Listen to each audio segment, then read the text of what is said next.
దేవుడు చిత్తం అయితే అవన్నీ కావాలి అని మనం ఎదురు చూస్తుంటే ఏవి నాకు వద్దంటే ఆయన ఈకుండా ఎగ్గొడితే పొరపాటును కూడా నేను బాగుండు అనుకుంటారు కొంతమంది. వెర్రిమొహమా, అసలు రహస్యం అక్కడే ఉంది. దేవుణ్ణొక్కడిని పక్కన పెట్టి, వినండి, దేవుణ్ణొక్కడిని పక్కన పెట్టి జీవితంలో ఏది పొందుకొని ఏది సంతోషంగా అనుభవిద్దామని వెంపర్లాడతారు మనుషులు, వాటిని వేటిని కూడా నిజంగా అనుభవించలేరు పక్క.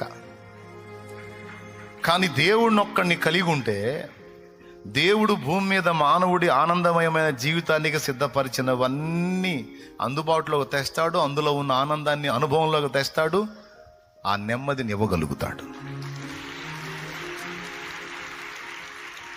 నేను చెప్తున్నా, నిజంగా లైఫ్ని ఎంజాయ్ చేసేవాళ్ళు ఎవరైనా ఉన్నారు అంటే సరిగ్గా దేవునికి కనెక్ట్ అయిన వాళ్ళే ఎంజాయ్ చేస్తారు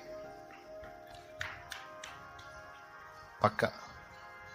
నిజంగా జీవితాన్ని ఆనందంగా అనుభవించే వాళ్ళు ఎవరైనా ఉన్నారు అంటే దేవునికి సరిగ్గా కనెక్ట్ అయిన వాళ్ళే అందులో ఉన్న మాధుర్యాన్ని ప్రాక్టికల్గా అనుభవించగలుగుతారు.